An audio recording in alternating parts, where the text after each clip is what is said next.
we were studying about the different types of connective tissue and completed about the loose connective tissue, dense connective tissue, as well as the specialized connective tissues first part, that is the skeletal tissue. Now the next tissue in the specialized connective tissue is the blood vascular tissue, or you can say the vascular tissue, in which we will study about in detail that is the components of the blood as well as the blood composition. So let me start first, that is the specialized connective tissue.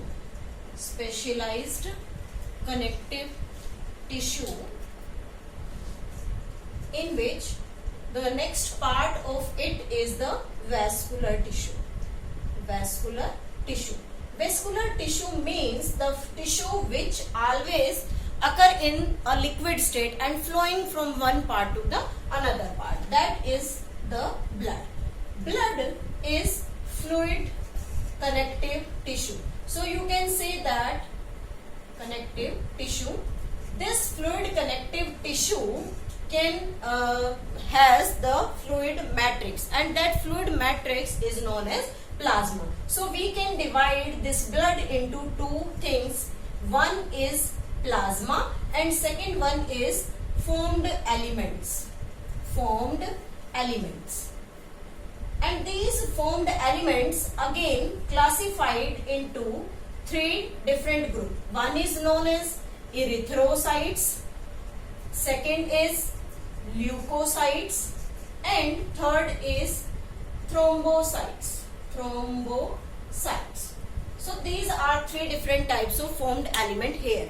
Now how much percentage of these two forms the blood? So we can say that this plasma percentage become 55% in the blood and the formed element become 45% in the total blood. Now first of all we will study about this plasma.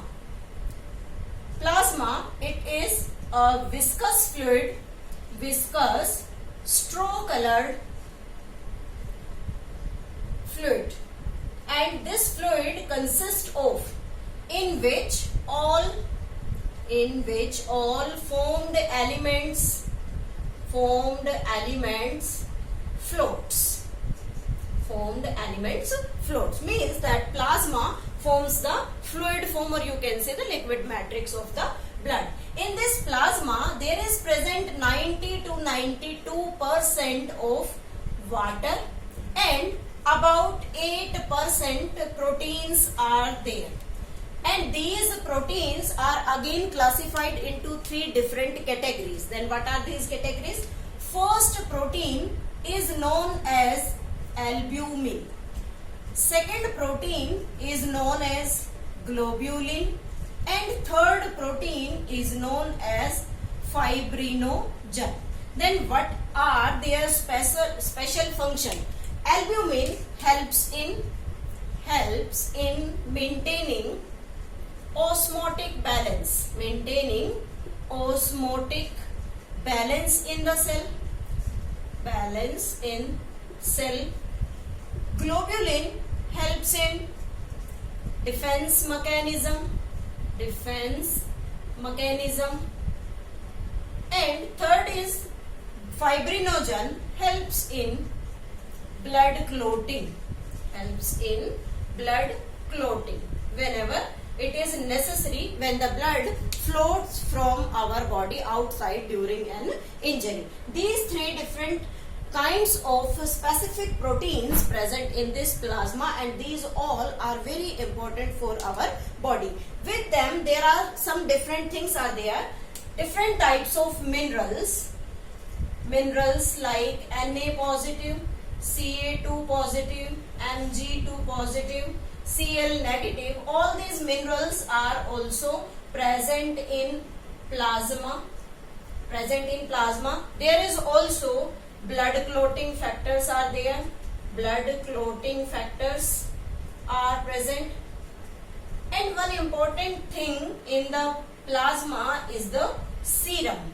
This serum means when plasma is deficient in clotting protein, that is fibrinogen. If the plasma not having fibrinogen in it, it is known as the serum. Next is formed elements. These formed elements forms 45% of our total blood, and remaining 55% is formed by the plasma. Now first of all we will study about this erythrocyte. Now first informed element is erythrocytes. These erythrocytes are also known as RBCs. We can say them red blood cells. These red blood cells are devoid of nucleus. Devoid of nucleus in humans. We can say at maturity these RBCs having lack of nucleus, means nucleus is not present in it. They are biconcave in shape. Biconcave in shape. Lifespan is about 120 days. Means one RBC can live for 120 days. After that it will destroy. Its red color is due to an iron containing pigment that is named as hemoglobin. That is important. Hemoglobin. This hemoglobin is iron containing pigment due to which the cells become red in color, and the count of this hemoglobin, or you can say the amount of hemoglobin, is 12 to 16 gram per 100 ml of blood in a healthy person. Means a healthy person has about 12 to 16 gram of hemoglobin per 100 ml of blood.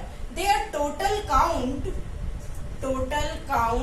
is 5 million to 5.5 million in normal condition.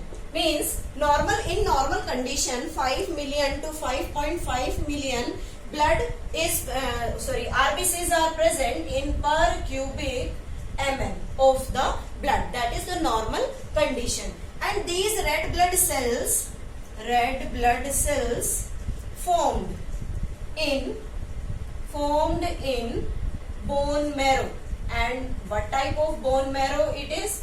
It is the red bone marrow. That is most important thing. Where is the blood produced, or you can say the RBCs produced, that these are also always produced in red bone marrow cell. When these RBCs complete their lifespan, then they will die, and they will phagocytosed by specific part, that is the spleen. Means these spleen destroy.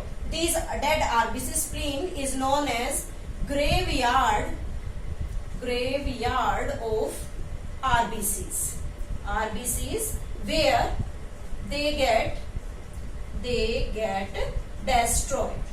This is all about the formed element, first component, that is erythrocyte. Second component of this formed element is the leukocyte.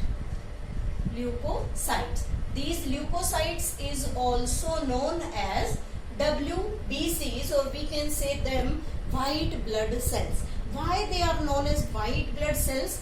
Because absence of hemoglobin, means hemoglobin is absent in these cells, so they are not having any type of color, hence they are known as white blood cells. They have nucleus in them. Short lived, means their lifespan is very, very short. Count is so much less than these erythrocytes, means about 6,000 to 8,000 per cubic ml of the blood. That is the least count of them. These leukocytes is divided into two categories. One is known as granulocytes, and second is known as agranulocytes. these two category, there are two different types, many different types of cells. Under this granulocytes, there are three types of cell. One is known as eosinophils. Eosinophils. Second is known as neutrophils. Neutrophils. And third is known as basophils. These three categories are of the granulocyte, and in this agranulocytes there are present the two types of cell, monocytes, and second one is the lymphocyte. Now what about these different types of cells in detail? These are the percentage of different granulocyte as well as agranulocyte. Means eosinophil in total WBC count is about 2 to 3%.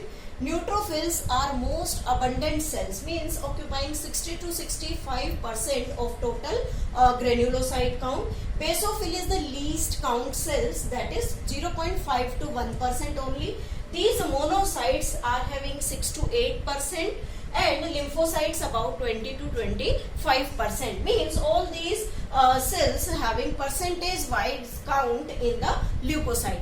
Now what are their different functions they perform during the body mechanism or body's defense mechanism? First of all, there is present this we can say neutrophil. This neutrophil as well as this monocyte both play an important role, or you can say a common role in resisting different types of infection. Then how they resist infection? They show phagocytic action. Phagocytic action on cell debris and engulfing foreign particles.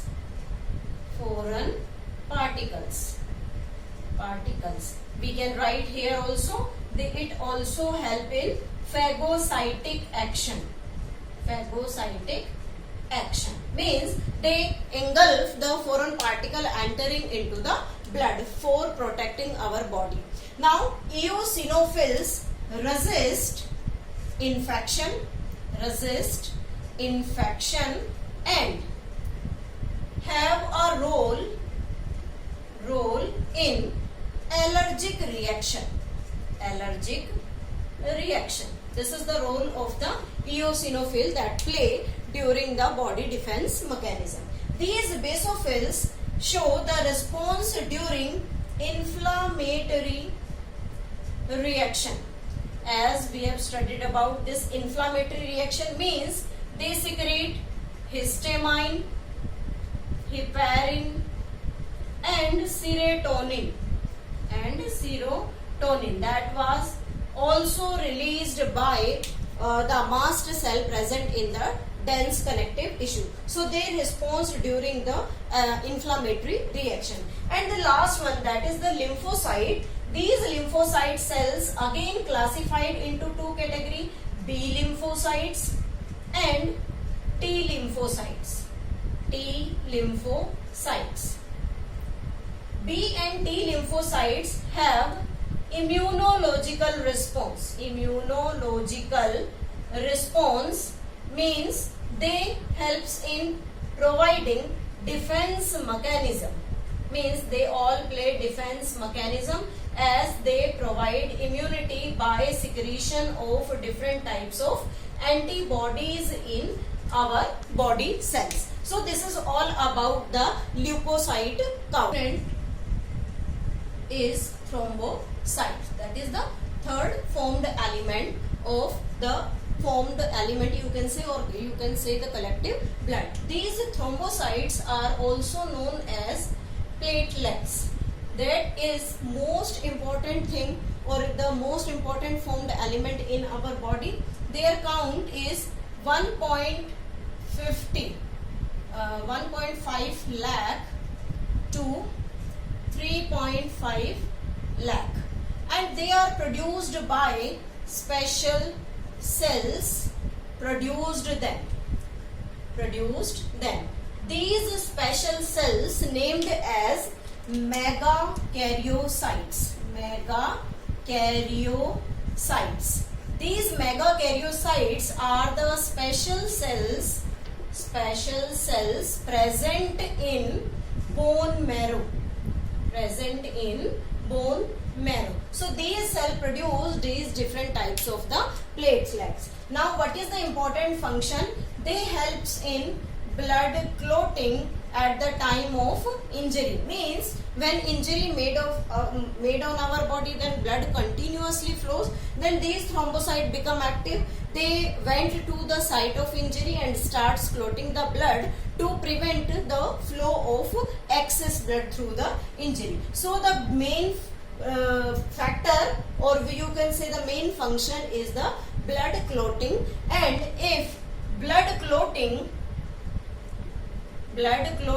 is absent in the blood, you can say the thrombocytes are less in number, then it may be fatal, because the excess blood of our body loses out, due to which the patient can die. So the blood clotting factor is necessary in our body. It is all about the vascular connective tissue. Now in the next video we will study about the muscular tissue.